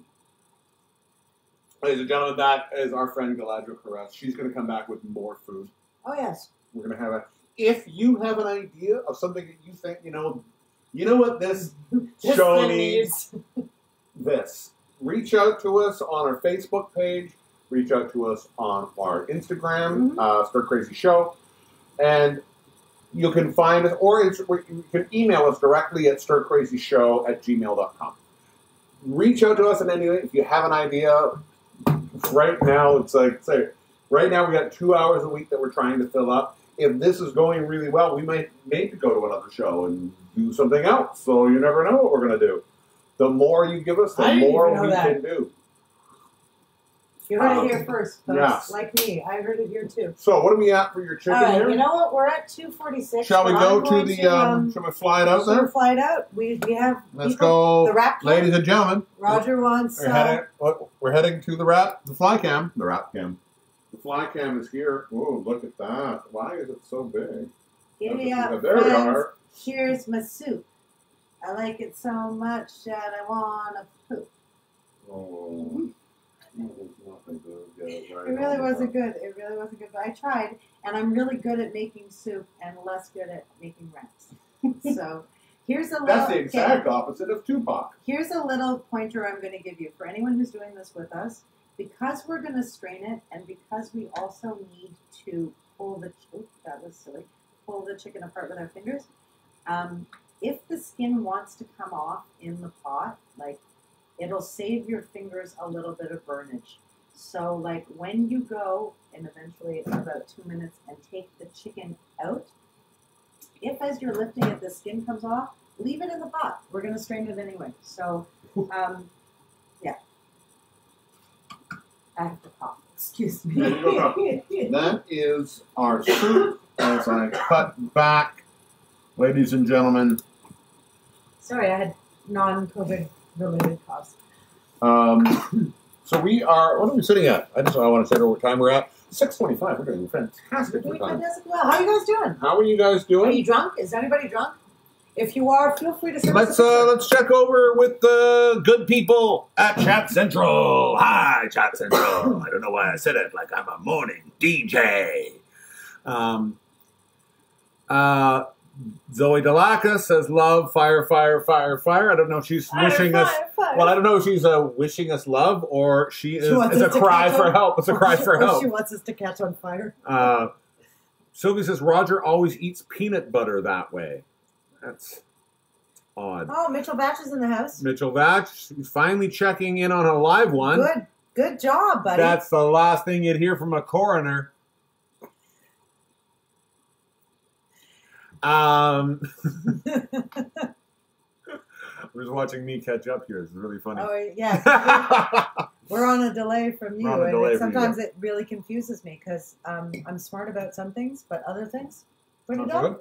Pretty dumb. So that's okay. We're good here. So why don't we come back to this, ladies and gentlemen? Here's what we're going to do. Tell them. I'm going to check on something else. You check on something else. I am very briefly, we're beeping there. I'm just going to take the grenadine off of the cutting board. Take the beep out of the sound. And I'm going to take the beep out of the sound with my other set of hands. Okay. Here's where it gets, if any of this is in any way intricate or complicated, and I'm saying that en gros guillemets, and for my English friends, that's in big inverted quotations. Here's the maybe 6 minutes of your life that's going to be a little bit more complicated than just putting the chicken soup on the stove and letting it do its thing. So the first thing we're going to do is make sure we have... These are still pretty chilly, so I should have taken them out a little bit earlier. It's not gonna change anything. We're gonna temper the eggs. So here's your school moment for today. We're just gonna put those. Actually, I'm gonna crack them. Let's crack them. Oh! There's a military man sliding in. Why are you tipping the beef? Oh, because stop tipping. It's terrible. It's terrible. No, but it was great. didn't get to was see great. how, You wouldn't like- have said anything. Oh, see, this is why we don't drink hurricanes when we cook. Because now there's eggshell in the eggs, and it's live, and I can't come back from this. I'm sorry, friends. But it happens, right? We're just human, and So disappointed. I know. I'm also super disappointed you didn't finish your military man crawl on the floor to me. I did it again. I'm just going to focus and stop paying attention to Dan.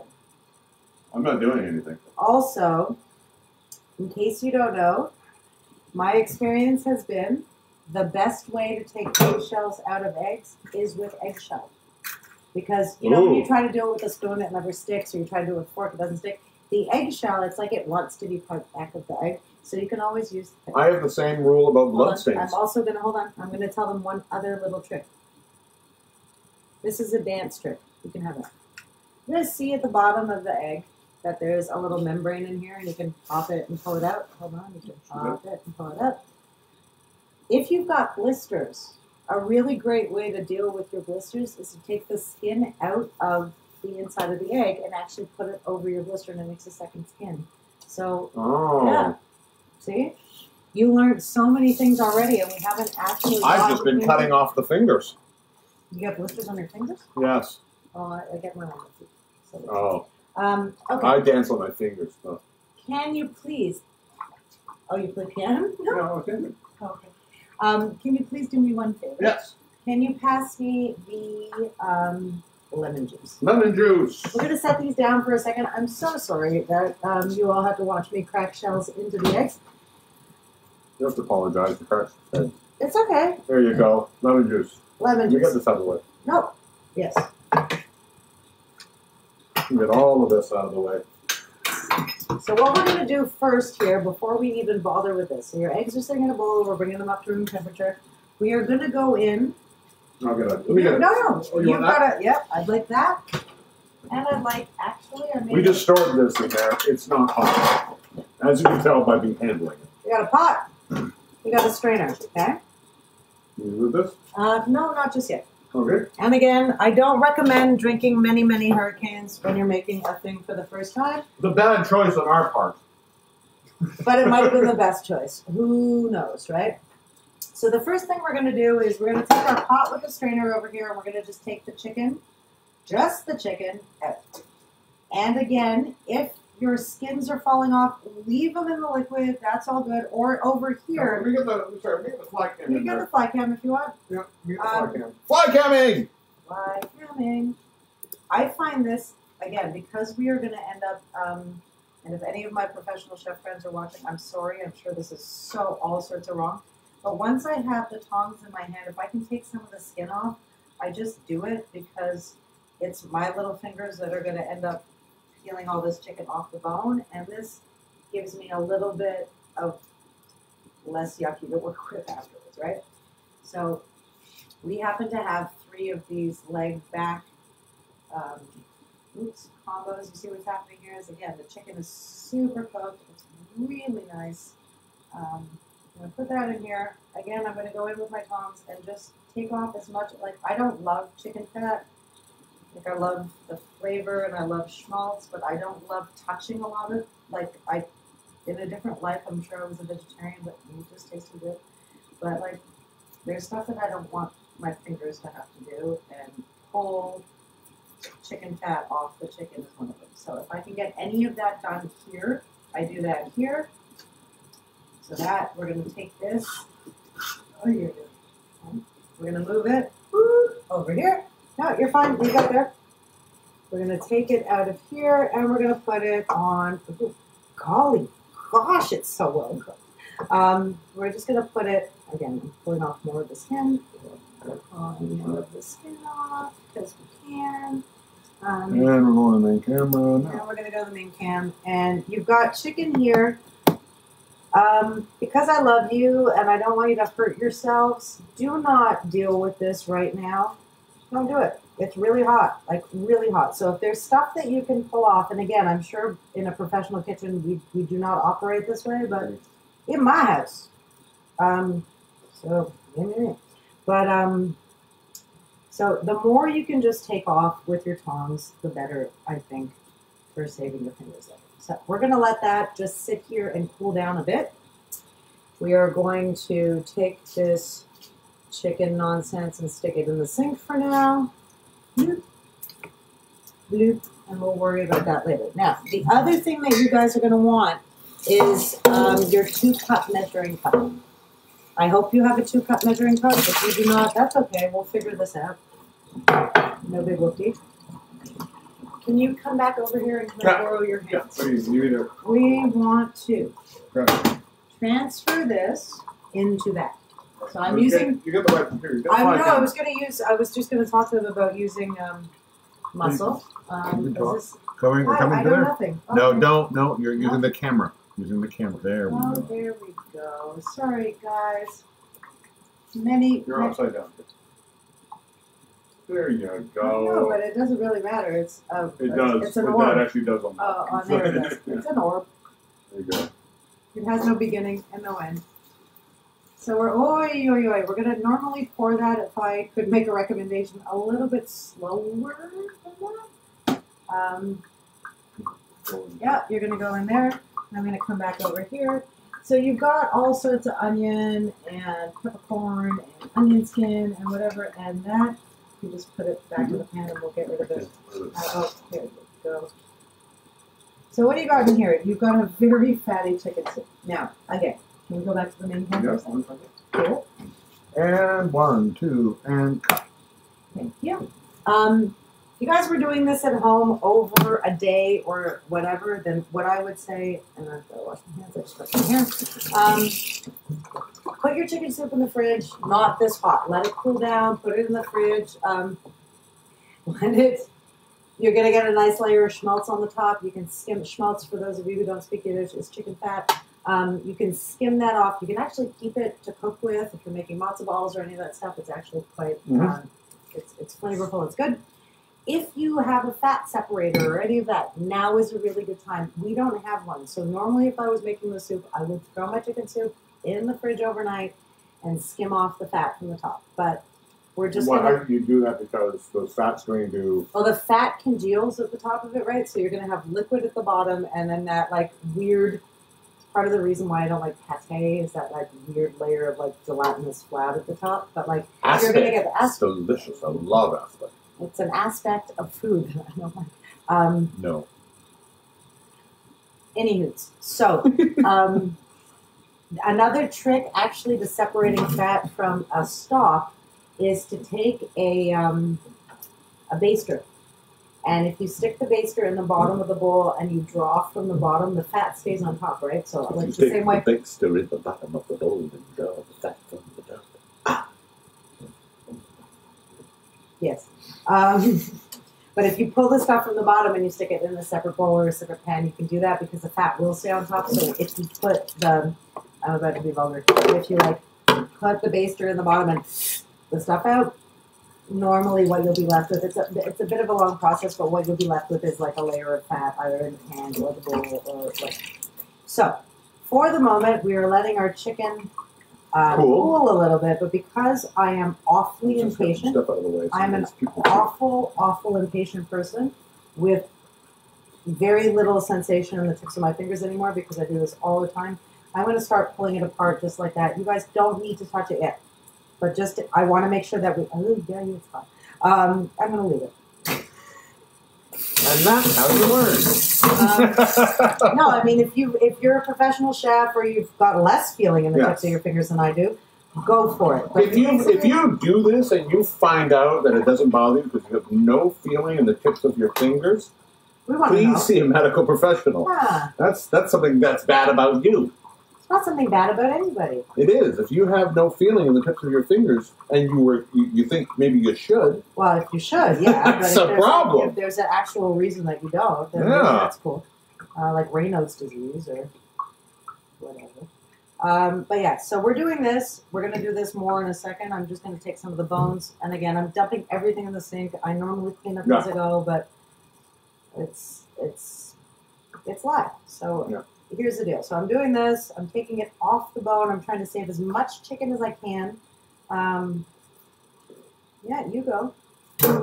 So that's that for now. You want to take a kind of like, it's going to be in your mouth, right? So if there's stuff that as you're pulling your chicken apart, you're like, ooh, that's going to be disgusting in my mouth. Take it off and get rid of it. Like all of the flabby bits or like the cartilage bits, those cartilage bitches. I'm so sorry, guys. Maybe this is super funny, and maybe you're just like, oh my god, what is going on with her? But yeah, I'm going to pull the meat off and just stick it here for now. What? Oh, shut up. You're off camera making vulgarities. Yeah.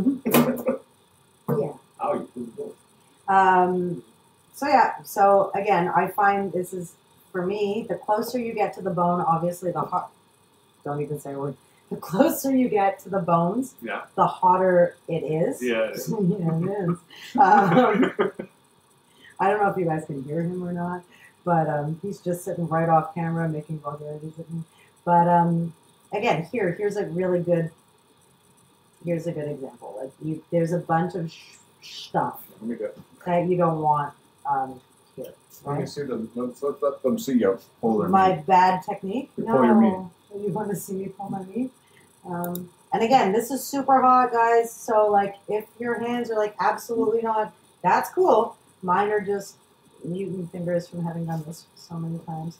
So you just want to pull that off the bone. You want to pull that out. Don't be afraid to like, obviously with clean hands, get in there with your food. And again, cooking in a restaurant is different than cooking for your family or cooking for yourself.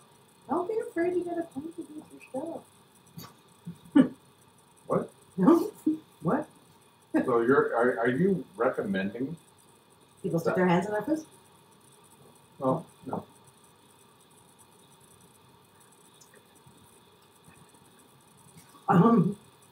Right, so we're 2 down. We got 1 to go, and then we're gonna shred it more. But you see these bits here that are like just fat. Get rid of those. You don't want that. You don't want to be eating a bit of soup or like a bite of soup or whatever, and get that in your mouth. It's gonna be grody. So I did say grody. I'm a child of the grodies. But so we're gonna keep doing this in a second. And also, sorry, come back here 1 more second with the fly pan. When it's cool enough, you basically just want to pull it apart. You just want to like shred it. And this will be your second wave. It's like the same way Dan double strains his cocktails. This will be that moment where you go, nope, all fat. Get rid of that. So, sorry, I've got old man hands up these days. But it's You don't. It's very beautiful. Thank you. Not in my hands. Ladies and gentlemen, while beautiful Diabloe plays with the meat, What are you checking with Chef Duyan? we are going to check in with Chef Duyan. I don't know if he's ready. Hey, Chef Duyan, can you hear us? Yeah, he's ready. He can see us. All right. So, ladies and gentlemen, please welcome back to the show the amazing Chef Duyan. Hey, Chef Duyan. Hello, how you guys doing? Can you hear me? Yes, we can hear you. Can you hear us? Can you Yes, hear now I can hear you. All right. Excellent. How are you, Chef? So we're back. Yes? He's got to do the cake portion of the jello cake. Okay. So we're back. If you beat your milk as you were supposed to, put it in the fridge for 5 to 10 minutes. This is the result you have right now. Oh. So this is the pudding. And again, Chef Duyan, one time, please, this is not homemade pudding. This is? Jello pudding. Thank you. And yes, I want to take maybe a minute to talk about because you guys were talking about like comfort food from your childhood. Mm-hmm. I think Jello gets overlooked a lot. Like, remember when you were young and you were coming back just for lunch and your grandmother made you Jello? How did it make you feel? It was good, right? When your grandmother made me Jello, it did make me feel good. No? Well, most people do. But ask yourself, what changed in my life that now Jello is out of it? What happened to me, myself? Why don't I eat Jello more often?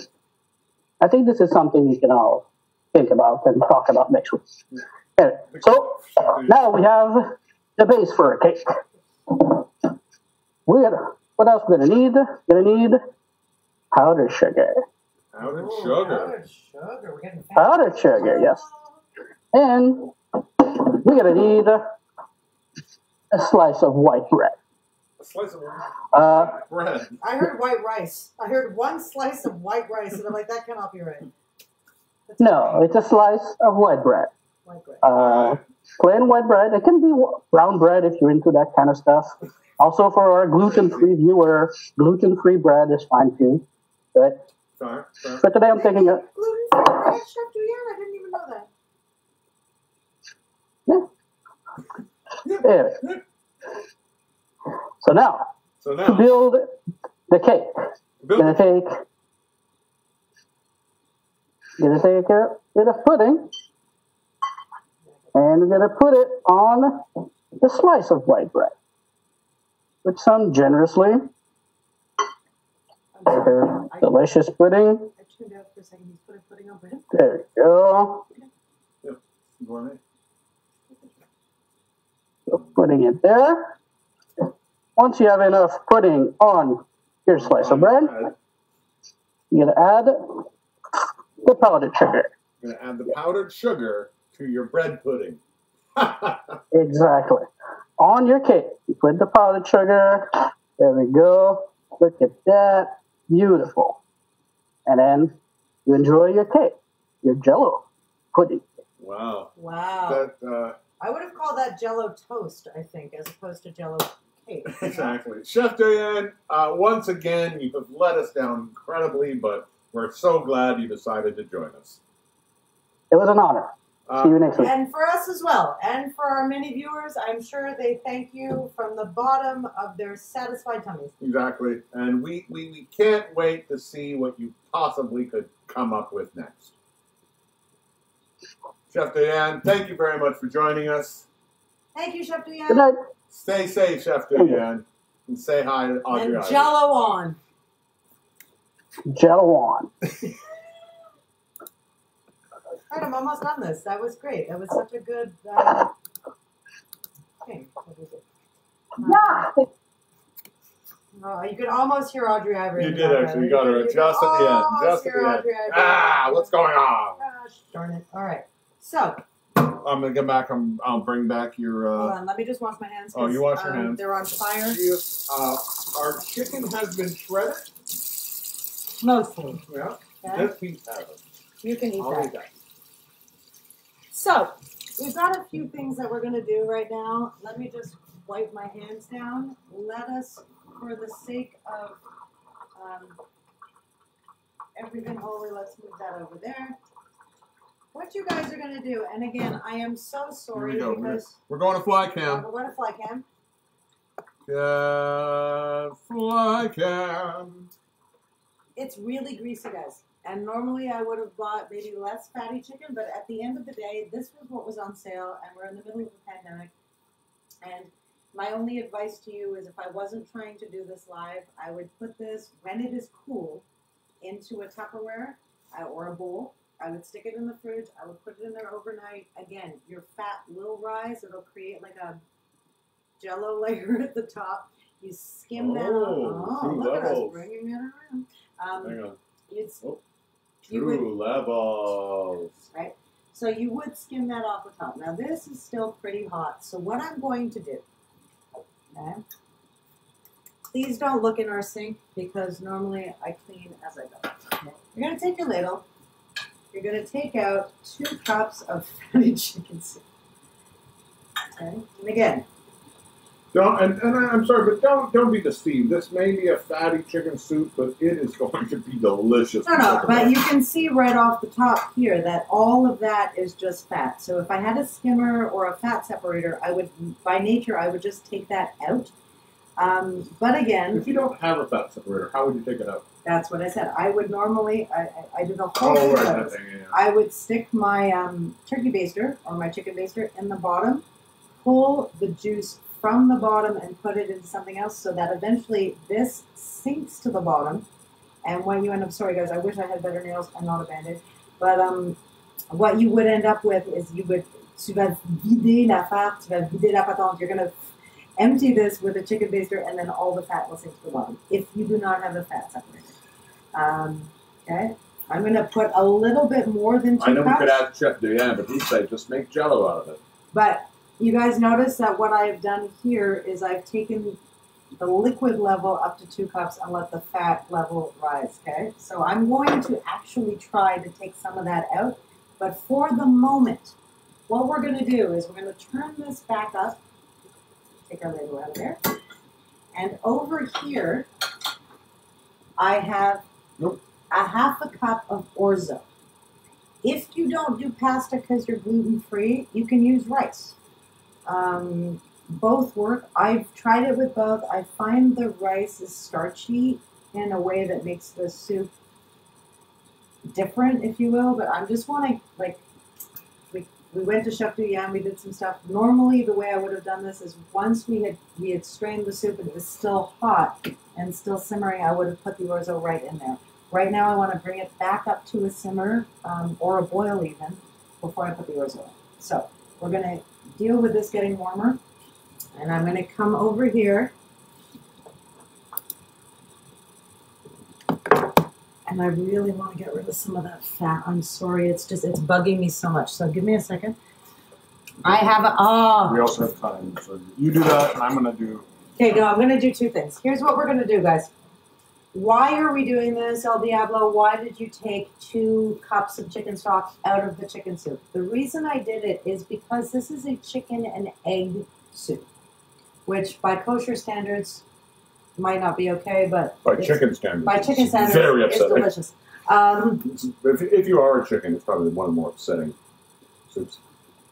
So, as you guys know, there's multiple ways to cook eggs, right? And when you're making a fried rice or something like that, if you put the egg right into the pan, it automatically kind of makes an omelet, right?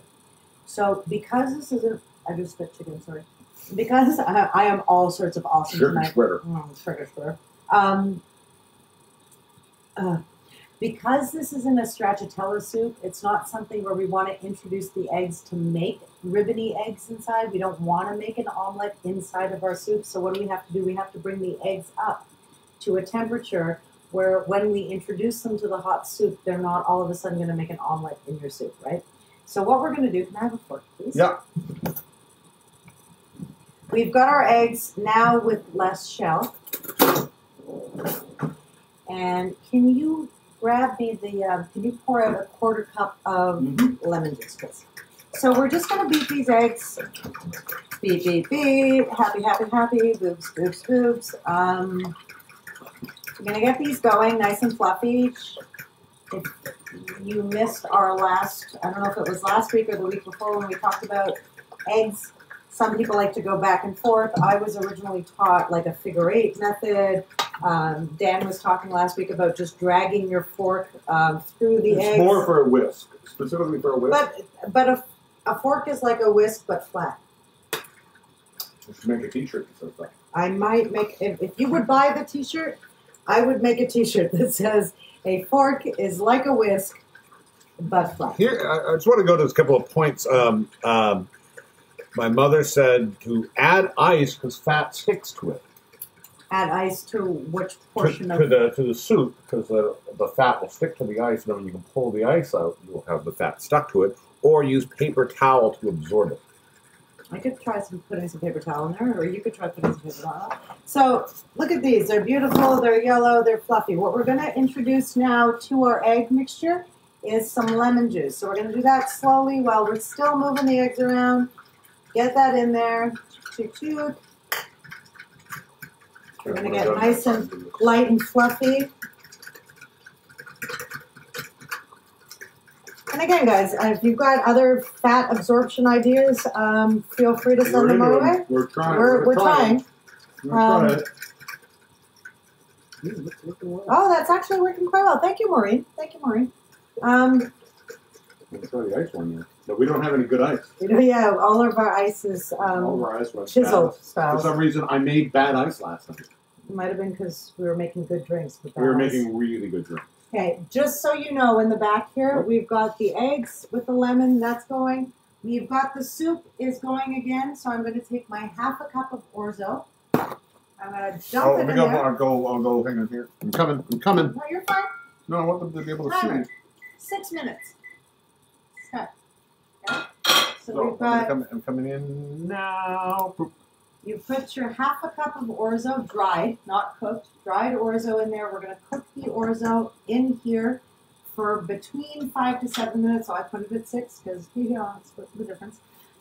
And again, please don't judge me for the beautiful mosaic of fat on the top of my soup. So, it's amazing because Dan has dipped twice or 3 times and there's still a ton of fat. But again, where the flavor comes from when you're cooking with animal product and not from vegetable product, it is in the fat. So as like weird as we might all get about it, like that's some of that we're taking away is grease, but some of it is flavor. So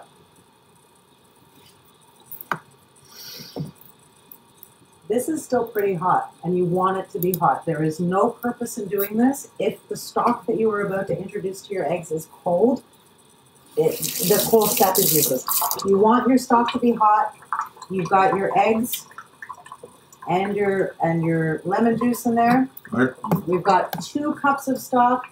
We've taken a little bit of the fat off, and very slowly. I'm coming. I know you're coming. It's okay. I got 2 cups of this to do.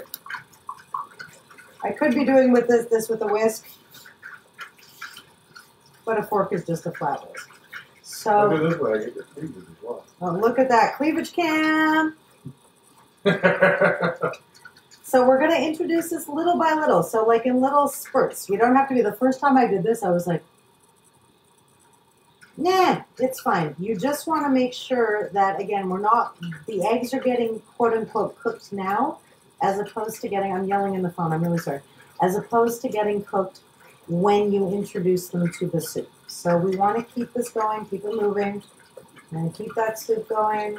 So this is actually the abgolomono. This is actually it. The egg mixture with this soup mixture is what makes this deliciousness. So, okay, we got that going. You see it's not custard, right? You guys can see it's still liquid. There's no, sorry, I don't want to turn it too much. There's no, again, it's not custard. It's thin, it's liquefied. That's that. So we're going to put that to the side. Yeah, not much cleaning for them. The chicken is pretty much delicious and shredded. That's going to wait. We have 3 minutes left on the orzo.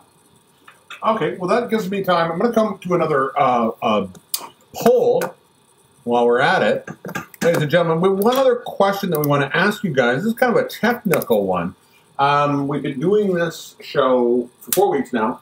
A month. All on Facebook Live. Gosh darn it, I miss people. I miss them as well. But we're trying to decide what is the proper venue for this. So You keep talking, yeah, we've been doing it on Facebook Live, but we also do have a Facebook channel. A YouTube channel, which is Stir Crazy. We're debating going to YouTube with this show because there's a lot of things that'll benefit from us. So we're going to ask you guys: are you guys happy staying here at Facebook? At Facebook Live? Are you willing to come with us over to the YouTube if we move it there? We also thought maybe we could go Twitch on it, or maybe we could go Vimeo. Just do a quick vote. It helps us out. If you let us know where you would like to watch this. Some people really like Facebook. Well, the reason I walked away, other than to get dough, was I don't know. You mentioned words that I don't. Well, I'm still talking about those words. Okay, good. So let us know, please. Anything you can say. Facebook Live or YouTube, Twitch, or Vimeo. Let us know what you prefer. We may listen to that. We may not. Who knows? Either way, we're going to keep doing this show, Whether you like it or not. So this is still. I'm going to eat this chicken. Again, boiled chicken is actually. Yeah. So let us know what you think. YouTube is sort of right now the popular one. Okay. So if you like YouTube, we could, like I said, we go to YouTube, and that just was, I mean, still do it at the same time. It just means subscribe to our YouTube channel. It will also mean that we will, of course, on Facebook, put links at 5 o'clock to the YouTube, so that it go live. All right, friends.